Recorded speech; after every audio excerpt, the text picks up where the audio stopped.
জামাত ইসলামী দাবি রেখেছি পিআর পদ্ধতির ব্যাপারে, প্রপোর্শনাল রিপ্রেজেন্টেশন। এই বক্তব্য তো শুধু জামাত ইসলামীর নয়, কেউ কেউ যখন এই কথা বলেন তখন সত্যি দুর্ভাগ্যজনক মনে হয় যে কিছু এতিম, কিছু ছোট দলেরা শুধুমাত্র না বুঝে এই কথা নাকি তারা বলে। আমি মাঝে মধ্যে বলি যে এতিম দলেরা, ছোট দলেরা যদি এই কথা বলে তা আপনার অসুবিধা কি? আপনি তো বড় দল, আপনি তো এতিমদের অভিভাবকের দল, তো আপনি তো এটা মেনে নেওয়া উচিত, কারণ আপনি তো মানুষের সব ভোট পেয়ে যাবেন। তাহলে তো আপনার প্রথমে এই দাবি মেনে নেওয়া উচিত ছিল। আপনি এই দাবি মানেন না, মানে আপনি অন্তরে অন্তরে ভালোভাবে জানেন যে ইতিমধ্যে 5ই আগস্টের পর এক এক দিন আপনার ভূমিধস ভোটার ইতিমধ্যে মানুষের কাছ থেকে আপনি আস্থা হারিয়ে ফেলেছেন। কিন্তু যখন আমরা পত্রিকায় আজকেও সোশ্যাল মিডিয়ায় দেখতে পাই আপনার দলের নিজের কর্মকাণ্ডের কারণে আপনার দলের লোকেরা ইস্তফা দিয়ে পদত্যাগ করে তারা নিজেরা নিজেদেরকে সেখান থেকে সরিয়ে নিচ্ছে, আমার বোধে আপনাদের নিজেদের আত্মসমালোচনা করে আপনাদেরও সিদ্ধান্ত নেওয়া উচিত, হয় দল ঠিক করেন, না হলে দলীয় কর্মীদের আর নিজ নিজ জায়গায় ভূমিকা পালন করার পরিবেশ আপনারা তৈরি করে দেওয়ার সুযোগ করে দেন। কেউ দুধ দিয়ে গোসল করতেছেন, কেউ তওবাতিল্লাহ পরে ফিরে আসতেছেন, কেউ ফেসবুকে স্ট্যাটাস দিচ্ছেন। সেই একই চিত্র তো আমরা গত কয়েকদিন ধরে দেখতে পাচ্ছি। এই চিত্র প্রমাণ করে বাংলাদেশের জনগণ আর নতুন কোন ফ্যাসিস্টকে মাথা তারা উঠতে দিবে না এবং দেবে না। সুতরাং আর নতুন কোন স্বৈরাচার, নতুন কোন ফ্যাসিস্ট, নতুন কোন চাঁদাবাজ, নতুন কোন সন্ত্রাসবাদের দিকে এই বাংলাদেশ এগিয়ে যাবে, এটা দেশের মানুষ আর পছন্দ করে না। প্রত্যেক ইউনিট কমপক্ষে 200 জনকে টার্গেট করে আমরা আমাদের এই আয়োজনকে সফল করার জন্য ইতিমধ্যে আমরা আপনাদেরকে যে নির্দেশনা দিয়েছি, এই নির্দেশনা বাস্তবায়ন করে 7 দফা বাস্তবায়নের জন্য সেদিনের ঐতিহাসিক জাতীয় সমাবেশ আমরা একটা জনসমুদ্রে এমন ভাবে রূপ দিতে চাই, জনগণের প্রত্যেকটি দাবি বাস্তবায়ন করি, লেভেল প্লেইং ফিল্ড তৈরি করে নির্বাচনের সুষ্ঠু পরিবেশ আমরা নিশ্চিত করবো ইনশাআল্লাহ। আমাদের এই সুন্দর বাংলাদেশকে একটি মানবিক বাংলাদেশ গড়ার যখন কার্যক্রম চলছে, তখন মিটফোর্ডের এই অমানবিক দৃশ্য আমাদের অমানবিক একটি বাংলাদেশ হিসাবে বিশ্বের দরবারে যারা তৈরি করেছেন, শুধুমাত্র জাতি হিসাবে, ব্যক্তি হিসাবে নয়, আজ গোটা বিশ্বে বাংলাদেশ আবার 2006 সালের 28 অক্টোবর যেভাবে লজ্জিত হয়েছিল, গত 9 জুলাইয়ের ঘটনা আরেকবার বাংলাদেশকে আন্তর্জাতিক দরবারে একটা লজ্জিত বাংলাদেশে রূপান্তরিত করেছে। এর দায় যারা এর সাথে সম্পৃক্ত, এর দায় যারা রাজনীতির সাথে, রাজনৈতিক দলের সাথে সম্পৃক্ত, অবশ্যই ব্যক্তি এবং দল এই লজ্জিত বাংলাদেশের দায় থেকে আপনারা কোনোভাবে দায় এড়াতে পারেন না। আসসালামু আলাইকুম ওয়া রাহমাতুল্লাহ। সুপ্রিয় দর্শক, 19 জুলাই রাজধানী সোহরাওয়ার্দী উদ্যানে যে ঐতিহাসিক মহাসমাবেশ হতে যাচ্ছে, সেটা বাস্তবায়নের লক্ষ্যে জামাতে ইসলামী অনেকগুলো সম্মেলন করেছে, ছোট ছোট সমাবেশ করেছে, সেটা বাস্তবায়নের লক্ষ্যে। তো গতকালকেও ঢাকা মহানগরীর দক্ষিণ একটা পেশাজীবী প্রতিনিধি সম্মেলন আয়োজন করেছে। তো সেখানে প্রধান অতিথি হিসেবে উপস্থিত ছিলেন বাংলাদেশ জামাতে ইসলামের সেক্রেটারি জেনারেল অধ্যাপক মিয়া গোলাম পরোয়ার সাহেব। তো দর্শক, মিয়া গোলাম পরোয়ার সাহেবের সেই ভিডিওটা আপনাদের পরবর্তীতে দেখাবো। এখন আপনাদের যে ভিডিও দেখাবো, ডক্টর শফিউল ইসলাম মাসুদ ভাই সেখানে অসাধারণ একটা বক্তব্য দিয়েছেন। বর্তমান সমসাময়িক রাজনীতি, বিএনপির চাঁদাবাজি, খুন, ধর্ষণ এবং পুরান ঢাকার মিটফোর্ডে যে সোহাগকে হত্যা করা হয়েছে পাথর দিয়ে মেরে, এই সবগুলো বিষয় নিয়ে তিনি অসাধারণ একটা বক্তব্য দিয়েছেন। তো প্রিয় দর্শক, আপনাদের প্রতি অনুরোধ রইল আপনারা পুরো ভিডিওটা দেখার চেষ্টা করবেন। তো বেশি দেরি করবেন না, চলুন আমরা মাসুদ ভাইয়ের বক্তব্যের ভিডিওটা দেখে আসি। আউযু বিল্লাহি মিনাশ শাইতানির রাজিম, বিসমিল্লাহির রহমানির রহিম, আলহামদুলিল্লাহি রাব্বিল আলামিন, আসসালাতু ওয়াসসালামু আলা রাসূলিহিল কারীম ওয়া আলা আলিহি ওয়া সাহবিহি আজমাইন। বাংলাদেশের 18 কোটি মানুষের প্রাণপ্রিয় সংগঠন বাংলাদেশ জামাত ইসলামী ঢাকা মহানগরী দক্ষিণের পেশাজীবী বিভাগ সমূহের আজকের এই পেশাজীবী প্রতিনিধি সম্মেলন আগামী 19 জুলাই শনিবার দুপুর 2টায় ঐতিহাসিক সোহরাওয়ার্দী উদ্যানে 7 দফা দাবি বাস্তবায়নের লক্ষ্যে জাতীয় সমাবেশ বাস্তবায়নের জন্য আজকের এই পেশাজীবী প্রতিনিধি সম্মেলনের প্রস্তুতি সভায় উপস্থিত বাংলাদেশ জামাত ইসলামী ঢাকা মহানগরী সংগ্রামী সহকারী সেক্রেটারি সঞ্চালক, পেশাজীবী জোন 2 এর সম্মানিত সভাপতি, আমাদের একান্ত শ্রদ্ধাভাজন সাবেক ছাত্র নেতা জনাব ডক্টর আব্দুল মান্নান, উপস্থিত বাংলাদেশ জামাত ইসলামী কেন্দ্রীয় মজলিসের শুরার সম্মানিত সদস্য, ঢাকা বার সমিতির নির্বাচিত সিনিয়র সহসভাপতি,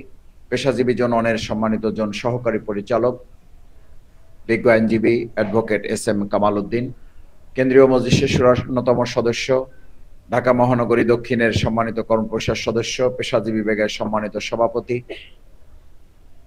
আমাদের একান্ত শ্রদ্ধাভাজন জনাব প্রকৌশলী মোহাম্মদ আল আমিন ভাই, উপস্থিত বাংলাদেশ শ্রমিক কল্যাণ ফেডারেশন ঢাকা মহানগরী দক্ষিণের সম্মানিত সভাপতি, বিশিষ্ট শ্রমিক নেতা, আমাদের একান্ত প্রিয় ভাই জনাব আব্দুস সালাম, উপস্থিত ঢাকা মহানগরী দক্ষিণের কর্মপরিষদ সদস্য, বিশিষ্ট ব্যবসায়ী নেতা, ব্যবসায়ী বিভাগের সম্মানিত সভাপতি, সাবেক ছাত্রনেতা প্রিয় ভাই জনাব আমিনুর রহমান,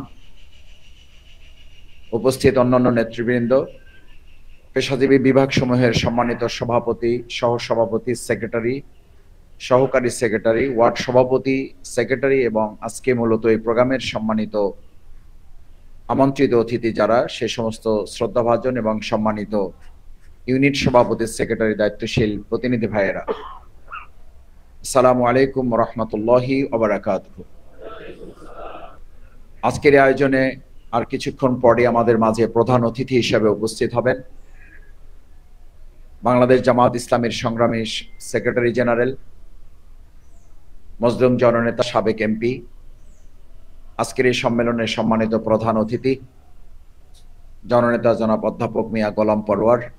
বিশেষ অতিথি হিসেবে উপস্থিত হবেন বাংলাদেশ ইসলামী ছাত্র শিবিরের সাবেক কেন্দ্রীয় সভাপতি, বাংলাদেশ জামাত ইসলামী কেন্দ্রীয় নির্বাহী পরিষদের অন্যতম সদস্য, ঢাকা মহানগরী দক্ষিণের সংগ্রামী আমির জননেতা জনাব নুরুল ইসলাম বুলবুল, সহকারী সেক্রেটারি জেনারেল মাওলানা রফিকুল ইসলাম খান আসার কথা থাকলেও তিনি শারীরিকভাবে কিছুটা অসুস্থ থাকার কারণে শেষ পর্যন্ত চেষ্টা করবেন, যদি আসতে পারেন আমরা তার জন্য দোয়া করি। সম্মানিত পেশাজীবীর প্রতিনিধি, দায়িত্বশীল নেতৃবৃন্দ, আপনারা ইতিমধ্যে জেনেছেন এবং প্রস্তুতি গ্রহণ করছেন আগামী 19শে জুলাই শনিবার দুপুর 2টায় ঐতিহাসিক সোহরাওয়ার্দী উদ্যানে বাংলাদেশ জামাত ইসলামী 7 দফা দাবি বাস্তবায়নের জন্য যে জাতীয় সমাবেশের আয়োজন করেছে, সেই জাতীয় সমাবেশে আপনাদের পক্ষ থেকে সর্বোচ্চ উপস্থিতি নিশ্চিত করার মধ্য দিয়ে, কার্যকর পদক্ষেপ গ্রহণ করার মধ্য দিয়ে আমরা সোহরাওয়ার্দী উদ্যানের প্রোগ্রাম মূলত ঢাকা মহানগরীর একটি জনসমুদ্রে পরিণত করতে চাই ইনশাআল্লাহ। সেক্ষেত্রে পেশাজীবী অঙ্গন বরাবরই বিগত 17 বছরের আন্দোলন সংগ্রামে আপনারা আপনাদের প্রত্যেকের নিজ নিজ অবস্থান থেকে তাৎপর্যপূর্ণ গুরুত্বপূর্ণ ভূমিকা পালন করেছেন।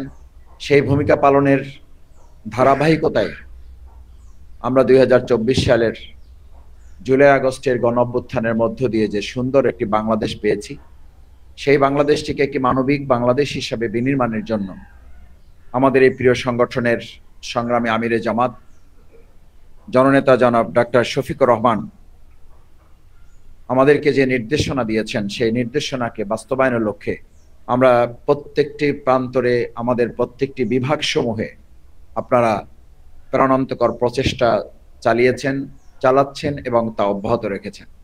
বিগত 17 বছরের আন্দোলনের পাশাপাশি আপনারা জুলাই আগস্টের গণঅভ্যুত্থানে আমাদের কবি, সাহিত্যিক, শিল্পীরা যেমন রাজপথে যোদ্ধাদের সাথে আপনাদের গান, কবিতার মাধ্যমে আন্দোলনের প্রাণ জুগিয়েছেন, ঠিক তার পাশাপাশি আমাদের প্রকৌশলীরা ভূমিকা রেখেছেন। আমাদের আইনজীবীগণ নির্যাতিত মজলুম মানুষদের পাশে দাঁড়াবার জন্য তারা গ্রেপ্তারের মুখে থেকেও এবং কোনো ক্ষেত্রে জীবনের হুমকির মুখে থেকেও তাদের চেম্বার থেকে তাদেরকে গ্রেপ্তার করা হবে এরকম চূড়ান্ত নির্দেশনা থাকা সত্ত্বেও আপনারা জীবন বাজি রেখে মজলুম মানুষদের পাশে দাঁড়িয়ে যে ঐতিহাসিক ভূমিকা পালন করেছেন, তার ধারাবাহিকতায় আগামী দিনেও এই বাংলাদেশকে সুন্দর, বৈষম্যহীন এবং ন্যায় ইনসাফের বাংলাদেশ বিনির্মাণের জন্য আপনাদের সেই ধারাবাহিকতার প্রচেষ্টা আরো বেশি শানি করতে হবে।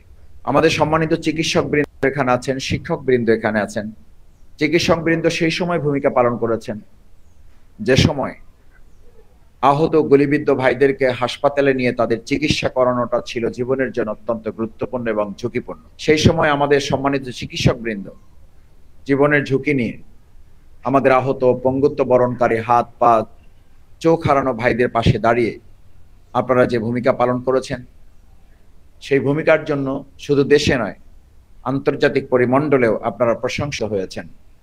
আপনারা ভূমিকা রেখেছেন দেশের জন্য, আপনারা ভূমিকা রেখেছেন দেশপ্রেমের চেতনা থেকে, আপনারা ভূমিকা রেখেছেন ন্যায় এবং ইনসাফ প্রতিষ্ঠা করার জন্য, মজলুম মানুষের পাশে দাঁড়িয়ে তাদের মানবিক চিকিৎসাটুকু নিশ্চিত করার জন্য।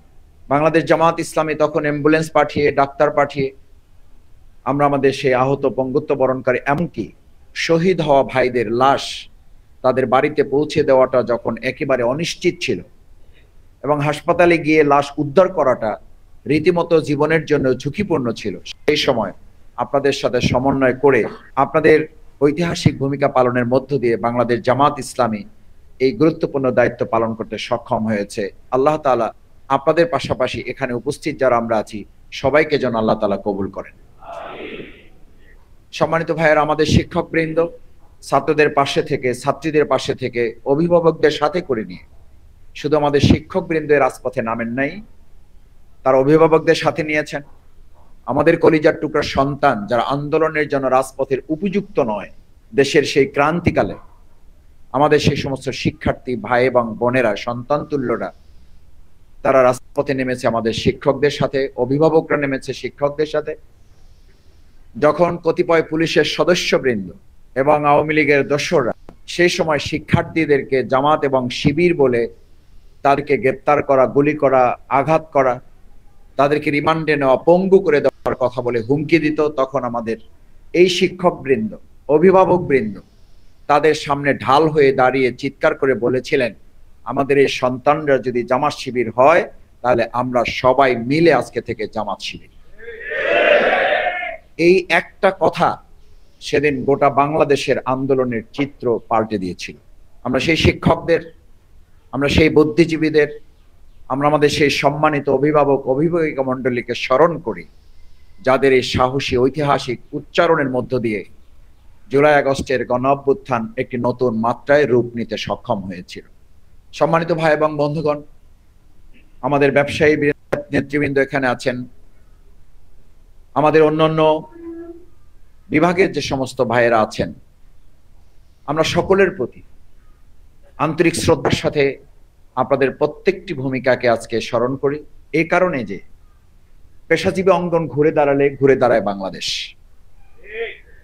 আপনাদের এটা মনে আছে, ফ্যাসিস্ট শেখ হাসিনা যখন আর কোনো উপায় খুঁজে পাচ্ছিল না, তখন কতিপয় তৎকালীন ব্যবসায়ী নামে ফ্যাসিস্টের শেখ হাসিনার দালাল হিসাবে স্বীকৃত তাদের নিয়ে বসে যখন বলেছিল, আমি এই আন্দোলন দমনে আমার সমস্ত সিদ্ধান্ত কার্যকর করতে চাই, আপনাদের সহযোগিতা প্রয়োজন, তখন আমরা দেখেছি টেলিভিশনে কি চাটুকারিতার মাধ্যমে একটা দেশের বিরুদ্ধে, তার সন্তানদের বিরুদ্ধে, ছাত্র জনতার বিরুদ্ধে, ফ্যাসিস্ট শেখ হাসিনার বিরুদ্ধে তারা কিভাবে ভূমিকা পালন করতে পারে। সেই অঙ্গনে আমাদের সম্মানিত ব্যবসায়ী নেতৃবৃন্দ দেশে এবং দেশের বাইরে থেকে রেমিটেন্স যোদ্ধা হিসেবে যারা ভূমিকা পালন করেছেন, আমাদের দেশের মধ্য থেকে আমাদের বন্ধু বান্ধব পরিবারের সদস্যবৃন্দ এবং দেশের বাইরে থেকে এই রেমিটেন্স যোদ্ধারা যে ঐতিহাসিক ভূমিকা পালনের মধ্য দিয়ে শেখ হাসিনার তৎকালীন সময়ের এই জনতা বিরোধী আন্দোলনকে থামিয়ে দেওয়ার জন্য, দমিয়ে দেওয়ার জন্য, রেমিটেন্স বন্ধ করে শেখ হাসিনাকে পঙ্গু করার সবচেয়ে বড় হাতিয়ার হিসেবে যারা ভূমিকা পালন করেছেন, আমরা তাদেরকেও আজকে স্মরণ করছি। এবং একই সাথে বাংলাদেশ জামাত ইসলামী এই ৭ দফা দাবির মধ্যে উল্লেখ করেছে আমাদের যে সমস্ত প্রবাসী ভোটার বৃন্দ রয়েছেন, নাগরিক বৃন্দ রয়েছেন, তাদের কোনো একজনের ভোট বাদ রেখে বাংলাদেশে আগামী দিনের জনগণ নির্বাচন মেনে নেবে না। আলহামদুলিল্লাহ, আমরা ইতিমধ্যে সরকারের প্রাথমিক সিদ্ধান্তের কথা জেনেছি যে পোস্টালের মাধ্যমে আমাদের এই সমস্ত সম্মানিত রেমিটেন্স যোদ্ধারা তাদের ভোট প্রদানের ক্ষেত্রে সরকার ইতিমধ্যে প্রাথমিকভাবে সিদ্ধান্ত গ্রহণ করেছে। আমরা চাই এটি চূড়ান্তভাবে গ্রহণ করে নিশ্চিত করার পরেই বাংলাদেশের সুষ্ঠু, অবাধ, নিরপেক্ষ এবং অংশগ্রহণমূলক নির্বাচন করা সম্ভব হবে ইনশাআল্লাহ। সম্মানিত প্রতিনিধি, দায়িত্বশীল ভাই এবং বন্ধুগণ, বাংলাদেশ জামাত ইসলামী ৭ দফা দাবির প্রথমে দিয়েছে বিচার। গণহত্যাকারী বিগত ১৭ বছরে আমাদের শুধুমাত্র মাওলানা দেলোয়ার হোসেন সাঈদী রাহিমাহুল্লাহর ফাঁসির রায় প্রদানের আগে পরে কয়েকদিন মিলে ২৫০ জন, প্রায় ২৫ শতাধিক ভাইকে সরাসরি গুলি করে যারা হত্যা করেছে তাদের বিচারও করতে হবে। আমরা বিচার চাই তাদেরও, যারা হত্যাকাণ্ড পরিচালনায় সিদ্ধহস্ত হয়ে মরণঘাতী, জীবনঘাতী যে অস্ত্র ব্যবহারের নির্দেশনা শেখ হাসিনা দিয়েছিলেন, আপনারা ইতিমধ্যে ট্রাইব্যুনালে দেখেছেন, সেই কথার স্বীকৃতি ইতিমধ্যে প্রমাণ মিলেছে। এবং তার সবচেয়ে প্রধান হাতিয়ার যিনি ছিলেন পুলিশ বাহিনীর প্রধান আইজিপি মামুন সাহেব, তিনি ইতিমধ্যে রাজসাক্ষী হয়ে এটা প্রমাণ করেছেন বিগত ১৭ বছরের প্রত্যেকটি নির্বাচন, আন্দোলন এবং সংগ্রাম ছিল জনগণের, দেশের এবং এদেশের নাগরিকের বিরুদ্ধে একটি যুদ্ধ ঘোষণা ছাড়া আর কিছুই নয়। আমরা সেই কারণে বলেছি বিচার করতে হবে শুধু কোনো একটি দলের জন্য নয়, শুধু শেখ হাসিনার বিচার নিশ্চিত করার নয়, বরং শেখ হাসিনার বিচার নিশ্চিত করার পাশাপাশি তার দোসররা যারা হত্যাকাণ্ডে অংশগ্রহণ করেছে তাদেরকে গ্রেপ্তার করে আইনের আওতায় নিয়ে এসে তাদেরকেও বিচারের মুখোমুখি করতে হবে। না হলে কি হচ্ছে, আজকে বিচার সংস্কৃতিহীনতার যে চিত্র আমরা বাংলাদেশে দেখতে পাচ্ছি, গত ৯ জুলাই মিটফোর্ডের সামনে যে মর্মান্তিক এবং বিভৎস নারকীয় হত্যাকাণ্ড চালানো হয়েছে, আমরা মনে করি সেই বিগত দিনের বিচার নিশ্চিত করতে পারলে এরকম আর বিভৎস হত্যাকাণ্ড বাংলাদেশে সংগঠিত হতে পারবে না। এই হত্যাকাণ্ড আমাদের ২০০৬ সালের ২৮ অক্টোবরের কথা মনে করিয়ে দেয়। আমরা এরকম আর বিভৎস নারকীয় হত্যাকাণ্ডের দিকে বাংলাদেশকে ধাবিত হতে দিতে চাই না। সঙ্গত কারণে বাংলাদেশ জামাত ইসলামী বিচার নিশ্চিত করে নির্বাচনের সুষ্ঠু পরিবেশ নিশ্চিত করার জন্য আমরা ১৯শে জুলাই ঐতিহাসিক সোহরাওয়ার্দী উদ্যানে আমাদের জাতীয় সমাবেশের আহ্বান করেছি।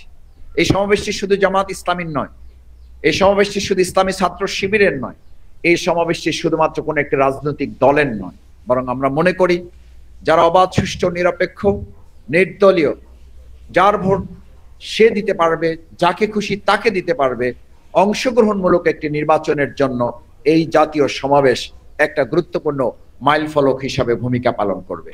আমরা সংস্কারের কথা বলেছি, কারণ এই সংস্কার সাধন করে না নির্বাচন দিলে আমাদের বাংলাদেশের বর্তমান রাজনৈতিক প্রেক্ষাপট সামনে রেখে একথা আমরা নিশ্চিত করে বলতে পারি, একটা অবাধ, সুষ্ঠু, নিরপেক্ষ নির্বাচন শুধুমাত্র মুখের কথায় সুইচ টিপে বাস্তবে অর্জন করা অসম্ভব শুধু নয়, এটা অবাস্তব একটি ব্যাপার। সেক্ষেত্রে সংস্কার শুধুমাত্র রাজনৈতিক সংস্কার ঐক্যমত কমিশনে করলে হবে না।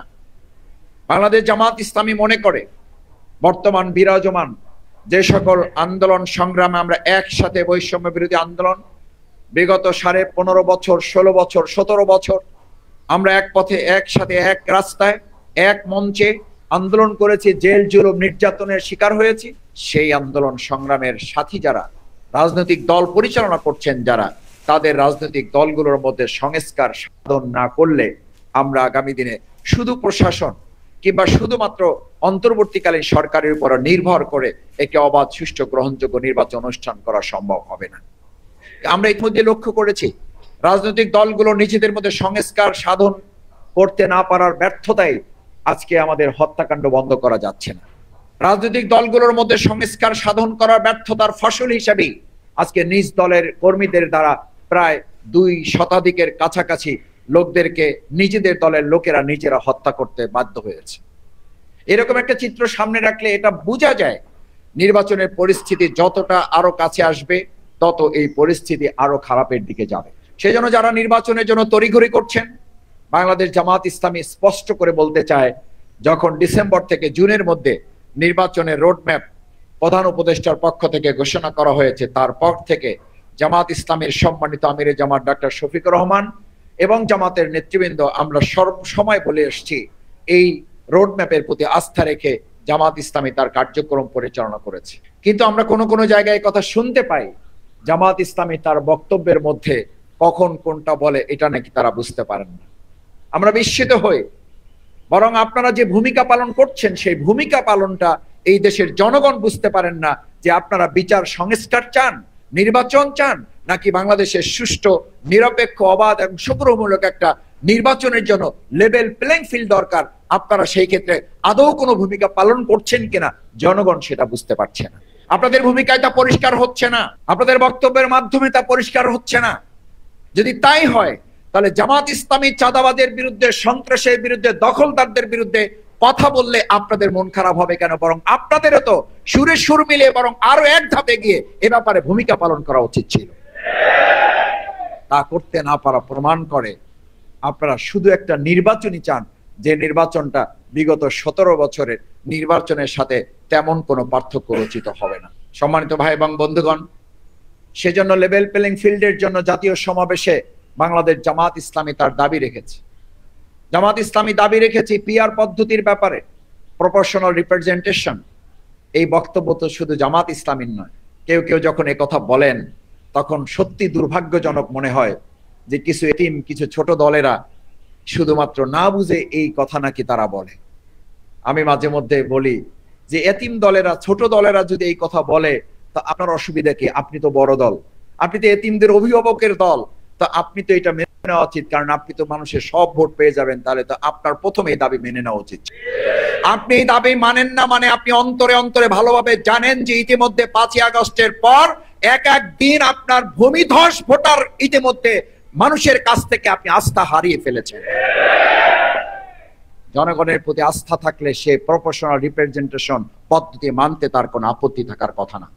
যারা জনগণের আস্থা, ভোটে আস্থা রাখেন না, যারা এখনো মনে করেন ভোট কেন্দ্র দখল করা যায়, যারা এখনো মনে করেন জাল ভোট দেওয়া যাবে, যারা এখনো মনে করেন ভোট ডাকাতি করা যাবে, তারাই শুধুমাত্র প্রফেশনাল রিপ্রেজেন্টেশন পদ্ধতি মেনে নিতে আপত্তি করে আপনারা অন্যান্য দলগুলোকে যে তুচ্ছ তাচ্ছিল্য করছেন, এর জবাব রাজনৈতিক দলগুলো দেবে না। এর জবাব আগামী দিনে সুষ্ঠু নিরপেক্ষ নির্বাচনের মাধ্যমে জনগণ আপনাদেরকে উচিত জবাব দিবে। কারা এতিম তা প্রমাণিত হবে, কে ছোট দল কে বড় দল তা জনগণ তাদের সিদ্ধান্তের মাধ্যমে প্রমাণ করবে। সেজন্য প্রপোর্শনাল রিপ্রেজেন্টেশনের ব্যাপারে আমরা কথা বলেছি। আমরা লক্ষ্য করি ঢাকা সিটির নগর ভবন দখল করে জনগণের সেবা করার জন্য খুব উঠে পড়ে লেগেছেন কেউ কেউ, কিন্তু জনগণের সেবা করার জন্য যখন আমরা স্থানীয় নির্বাচনের কথা বলি, জাতীয় নির্বাচনের আগে, তখন তারা বলেন আমরা নাকি ষড়যন্ত্র করি। এই যে দ্বিচারিতামূলক আপনাদের ভূমিকা, এই ভূমিকা জাতির কাছে স্পষ্ট নয়, জাতির কাছে রহস্যজনক। একই সাথে আপনারা বলেন নাগরিকের সুবিধা নিশ্চিত করার লক্ষ্যে আমাদেরকে শপথ দিলেও আমরা চেয়ারে বসবো, শপথ না দিলেও আমরা চেয়ারে বসবো। আমরা তো সেটাই বলেছি যে নাগরিকের সুবিধার জন্য জাতীয় নির্বাচনের আগে স্থানীয় নির্বাচন দরকার। আপনি শপথ নিয়েই বসেন, আপনার মাননীয় শব্দটা সাংবিধানিক বাধ্যবাধকতার মধ্যে নিয়েই বসেন। যার কারণে তো আজকে এতটা লজ্জিত হতে হলো, একদিন মাননীয় আছে আর একদিন কোন আন্দোলন সংগ্রাম ছাড়াই মাননীয় বাদ হয়ে গেছে। এই জন্য তো জামাত ইসলামী আন্দোলন করে নাই, আমাদের তো আন্দোলনে ডাক দিতে হয় নাই, মাননীয় বাদ দেন। আমরা তো একদিনের জন্য এই কথা বলি নাই। আপনারা নিজেরাই নিজেদের ভুল বুঝতে পেরেছেন। আমরা অপেক্ষা করছি আর কিছুদিন গেলে বাকি ভুলটাও বুঝতে পারবেন এবং পিআর পদ্ধতি সহ জামাত ইসলামীর এই জনগণের দাবিগুলোর সাথে আপনারা একমত হয়তো হয়েও যাবেন। সংগ্রামী ভাই এবং বন্ধুগণ, সেই জন্য আগামী 19শে জুলাইয়ের ঐতিহাসিক জাতীয় সমাবেশ বাস্তবায়ন, এটি শুধুমাত্র একটি সমাবেশের নাম নয়, এটি অনেকগুলো গুরুত্বপূর্ণ জাতীয় ইস্যু বাস্তবায়নের জন্য জনগণকে সাথে করে নিয়ে আমরা বাংলাদেশের মানুষের কাছে জামাত ইসলামীর আমির ডাক্তার শফিকুর রহমানের পক্ষ থেকে একটা বার্তা আমরা মানুষের কাছে পৌঁছে দিতে চাই।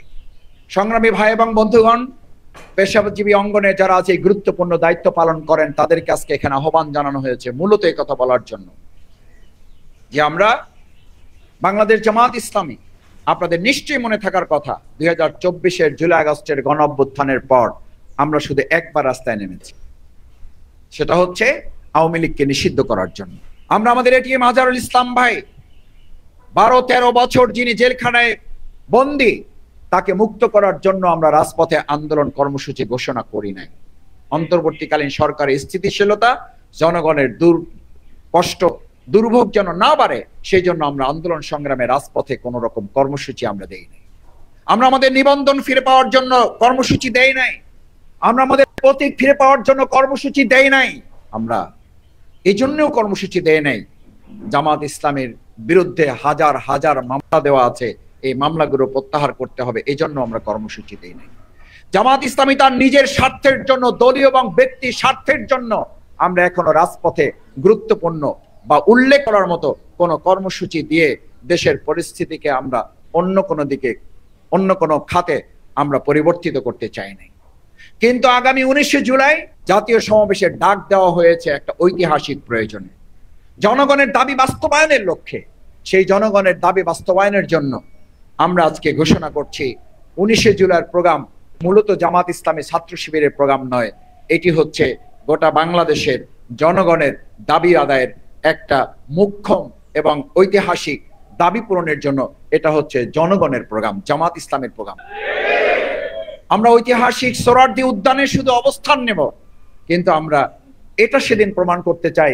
আজকে এখানে আমাদের প্রায় 25টির কাছাকাছি বিভাগ এখানে আছেন, এই 25টি বিভাগের প্রতিনিধিত্ব যারা এখানে আছেন, আপনারা যদি শুধু সিদ্ধান্ত নেন যে আমাদের ঢাকার বাইরে থেকে যে সমস্ত সম্মানিত মেহমানগণ আসবেন ঐতিহাসিক সোহরাওয়ার্দী উদ্যান, আপনারা তো হচ্ছেন এখানকার হোস্ট, আপনারা ইঞ্জিনিয়ার বিভাগ এখানে এটা দেখাশোনা করেন, ডাক্তারের আশেপাশে থাকেন, আমাদের শিক্ষক বৃন্দ, আমাদের শিল্পী সাহিত্যিক সাংবাদিক যারা আছেন, আমাদের অন্য ওলামায়ে কেরাম, সম্মানিত ওলামায়ে কেরামগণ যারা আছেন, তারা প্রত্যেকে এই ঐতিহাসিক সোহরাওয়ার্দী উদ্যানের আপনারা হচ্ছেন হোস্ট।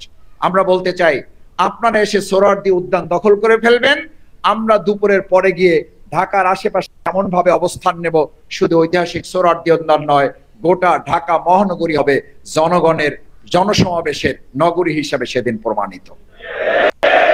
এই দায়িত্ব কি আমাদের আজকে এখানে যারা পেশাজীবী অঙ্গনের প্রতিনিধিরা আছে তারা কি নিতে পারবেন ইনশাআল্লাহ? আমরা কি এই দায়িত্ব নিতে পারবো আজকে ইনশাআল্লাহ? এই দায়িত্ব নেওয়ার জন্যই আজকে আপনাদেরকে এখানে আমন্ত্রণ জানানো হয়েছে। আমরা জানি যে সকাল 10টা-11টার পর গিয়ে হয়তো আমরা ঐতিহাসিক সোহরাওয়ার্দী উদ্যানের গেটে ঢুকতে পারবো না। আমরা ঢুকতে পারবো না এটা জেনেই আমরা আনন্দিত হতে চাই, এটা ঢুকতে পারবো না জেনেই আমরা পুলকিত হতে চাই, এটা ঢুকতে পারবো না জেনেই আমরা আমাদের প্রোগ্রামকে সফল এবং সার্থক করতে চাই। যে সেদিন পেশাজীবীর অঙ্গন ঢাকা মহানগরী দক্ষিণ আমরা আমাদের অলি গলি প্রত্যেকটা পয়েন্টে দাঁড়িয়ে অবস্থান নিয়ে আমাদের ঢাকার বাইরে থেকে আগত সম্মানিত যারা সুধী মণ্ডলী আসবেন, নাগরিক বৃন্দ যারা আসবেন, তাদেরকে আমরা মেহমানদারি করানো, তাদের খোঁজ খবর রাখা এবং তাদেরকে যথাযথভাবে গ্রহণ করতে পারাই হবে 19শে জুলাই প্রোগ্রামের আমাদের মূলত দায়িত্বের একটা বড় অংশ। আসুন আজকে এখানে যারা আছেন পেশাজীবী অঙ্গনকে আমরা বলেছি, আমাদের ইউনিট ভাইদেরকে, দায়িত্বশীলদেরকে আমরা বলেছি যে আজকে এখানে যারা আমরা আছি প্রত্যেককেই সিদ্ধান্ত নিতে হবে যে একজন আমি শুধু প্রোগ্রামে যাব না, আমি প্রোগ্রামে যাব আমার সাথে করে নিয়ে 100 জন ভাইকে উপস্থিত করার জন্য আমি ভূমিকা পালন করব। বাংলাদেশ জামাত ইসলামীর প্রতি মানুষের আস্থা, বিশ্বাস এবং ভালোবাসার যে মাত্রা এখন অবস্থান করছে, আজকে পেশাজীবী অঙ্গনের দায়িত্বশীল ভাইদের বিবেকের কাছে জিজ্ঞেস করতে চাই, এই প্রত্যেক একজন ভাই 100 জন ভাইকে সাথে করে নিয়ে আসার মতো অবস্থা ঢাকা সিটিতে আছে না নাই? আপনার আত্মীয় স্বজন, বন্ধু বান্ধব, আমি কথা এই কারণে বলছি না যে আজকে পদত্যাগেরও হিড়িক আমরা শুনতেছি। যারা বলেন যে আপনারা ছাড়া আর কেউ নাই, যারা মনে করেন যে আপনারা চলে গেছেন ক্ষমতায়, আজকে আমরা তো আপনাদের কর্মকাণ্ডের কারণে আমরা কথা বলছি না, শুধু আমরা তো আপনাদের নাম ধরেও কথা বলি না, একসাথে কাজ করেছি মঞ্চে, একসাথে জেলখানায় থেকেছি, একসাথে জেলখানায় দিনের পর দিন খাওয়া দাওয়া করেছি, আমরা আপনাদেরকে দাওয়াত দিয়েছি, আপনারা আমাদেরকে দাওয়াত দিয়েছেন, রিমান্ডে আমার খাবার আপনারা খেয়েছেন, আপনাদের খাবার আমরা খেয়েছি। এখন তাদের বিরুদ্ধে কথা বলাটা তো সৌজন্যতারও খেলাপ। কিন্তু যখন আমরা পত্রিকায় আজকেও সোশ্যাল মিডিয়ায় দেখতে পাই আপনার দলের নিজের কর্মকাণ্ডের কারণে আপনার দলের লোকেরা ইস্তফা দিয়ে পদত্যাগ করে তারা নিজেরা নিজেদেরকে সেখান থেকে সরিয়ে নিচ্ছে, আমার বোধে আপনাদের নিজেদের আত্মসমালোচনা করে আপনাদেরও সিদ্ধান্ত নেওয়া উচিত, হয় দল ঠিক করেন, না হলে দলীয় কর্মীদের আর নিজ নিজ জায়গায় ভূমিকা পালন করার পরিবেশ আপনারা তৈরি করে দেওয়ার সুযোগ করে দেন। এরকম পরিস্থিতি গতকাল এবং তার আগের 2-3 দিনের পরিস্থিতি তো আমরা দেখেছি 2024 সালের জুলাই আগস্টের, এই 29শে জুলাই, 30শে জুলাই, আগস্ট, 1 আগস্ট, 2রা আগস্ট, 3রা আগস্ট, ওই সময় আমরা দেখেছি কেউ দুধ দিয়ে গোসল করতেছেন, কেউ তওবা তিল্লা পরে ফিরে আসতেছেন, কেউ ফেসবুকে স্ট্যাটাস দিচ্ছেন। সেই একই চিত্র তো আমরা গত কয়েকদিন ধরে দেখতে পাচ্ছি। এই চিত্র প্রমাণ করে বাংলাদেশের জনগণ আর নতুন কোন ফ্যাসিস্টকে মাথা তারা উঠতে দিবে না এবং দেবে না। সুতরাং আর নতুন কোন স্বৈরাচার, নতুন কোন ফ্যাসিস্ট, নতুন কোন চাঁদাবাজ, নতুন কোন সন্ত্রাসবাদের দিকে এই বাংলাদেশ এগিয়ে যাবে, এটা দেশের মানুষ আর পছন্দ করে না।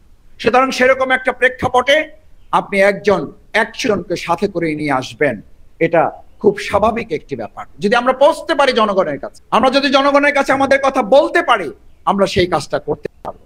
আজকে এখানে ইউনিট সভাপতি, সেক্রেটারি ভাইদেরকে আমন্ত্রণ জানানো হয়েছে। আমরা এই জন্য আমন্ত্রণ জানিয়েছি, ইউনিট মানে হচ্ছে আমাদের সংগঠনের সবচেয়ে, আলহামদুলিল্লাহ সম্মানিত ভাই এবং বন্ধুগণ, আপনারা লক্ষ্য করছেন আমাদের মাঝে ইতিমধ্যে এসে উপস্থিত হয়েছেন বাংলাদেশ জামাত ইসলামী ঢাকা মহানগরী দক্ষিণের সংগ্রামী আমির, আজকের অনুষ্ঠানের সম্মানিত অন্যতম বিশেষ অতিথি, কেন্দ্রীয় নির্বাহী পরিষদের অন্যতম সদস্য, ইসলামী ছাত্র শিবিরের সাবেক কেন্দ্রীয় সভাপতি, জননেতা জনাব নুরুল ইসলাম বুলবুল।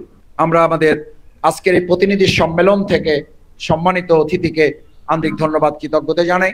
সম্মানিত ভাই এবং বন্ধুগণ, আমি কথা শেষ করতে চাই। আমাদের ইউনিট হচ্ছে সংগঠনের সবচেয়ে তৃণমূল কাঠামোর মজবুত অংশ। আপনার ভূমিকার উপরে নির্ভর করবে এই সংগঠনে ওয়ার্ড কি ভূমিকা পালন করবে, আপনার ভূমিকার উপরে নির্ভর করবে এই সংগঠনের আপনার বিভাগ কি নির্ভর করবে। আমাদের আজকের অনুষ্ঠানের প্রধান অতিথি, শহীদি কাফেলা বাংলাদেশ জামাত ইসলামীর সংগ্রামী সেক্রেটারি জেনারেল, জননেতা জনাব অধ্যাপক মিয়া গোলাম পরোয়ার আমাদের মাঝে এসে উপস্থিত হয়েছেন। আমরা স্লোগান দিয়ে তাকে বরণ করতে চাই।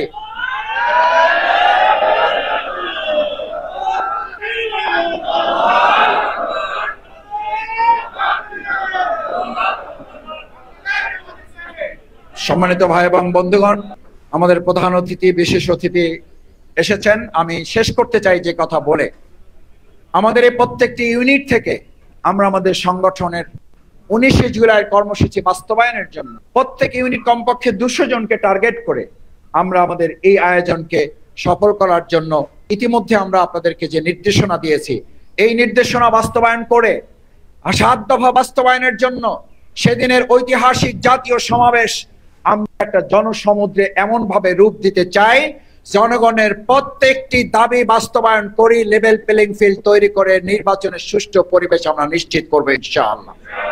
সম্মানিত ভাই এবং বন্ধুগণ, আসুন আমাদের এই সুন্দর বাংলাদেশকে একটি মানবিক বাংলাদেশ গড়ার যখন কার্যক্রম চলছে, তখন মিটফোর্ডের এই অমানবিক দৃশ্য আমাদের অমানবিক একটি বাংলাদেশ হিসাবে বিশ্বের দরবারে যারা তৈরি করেছেন, শুধুমাত্র জাতি হিসাবে, ব্যক্তি হিসাবে নয়, আজ গোটা বিশ্বে বাংলাদেশ আবার 2006 সালের 28 অক্টোবর যেভাবে লজ্জিত হয়েছিল, গত 9 জুলাইয়ের ঘটনা আরেকবার বাংলাদেশকে আন্তর্জাতিক দরবারে একটা লজ্জিত বাংলাদেশে রূপান্তরিত করেছে।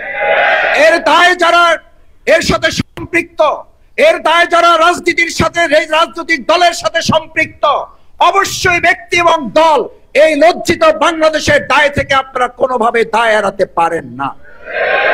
আসুন আমরা সেই মানবিক বাংলাদেশ বিনির্মাণের লক্ষ্যে আগামী 19 জুলাইয়ের সমাবেশ হবে বাংলাদেশের মানুষের মানবিক রাষ্ট্র বিনির্মাণের সুন্দর বাংলাদেশ, সেই প্রত্যাশা ব্যক্ত করে সেই বাংলাদেশ বিনির্মাণে, সেই 7 দফা দাবি বাস্তবায়নে আপনারা ভূমিকা পালন করবেন, সেই প্রত্যাশা ব্যক্ত করে আমার কথা শেষ করছি। আল্লাহ হাফেজ। বাংলাদেশ জিন্দাবাদ, বাংলাদেশ জামাত ইসলামী জিন্দাবাদ। আসসালামু আলাইকুম ওয়া রাহমাতুল্লাহি ওয়া বারাকাতুহু। দর্শক, আপনারা ডক্টর শফিকুল ইসলাম মাসুদ ভাইয়ের ভিডিওটা দেখলেন, তো মাসুদ ভাইয়ের কথাগুলো কেমন লেগেছে? যদি ভালো লাগে ভিডিওটা শেয়ার করবেন। নিত্য নতুন এরকম জামাত শিবিরের আপডেট ভিডিও পেতে আমাদের চ্যানেলটা সাবস্ক্রাইব করে রাখবেন। আজকের ভিডিও এ পর্যন্তই। সকলকে ধন্যবাদ। আসসালামু আলাইকুম ওয়া রাহমাতুল্লাহ।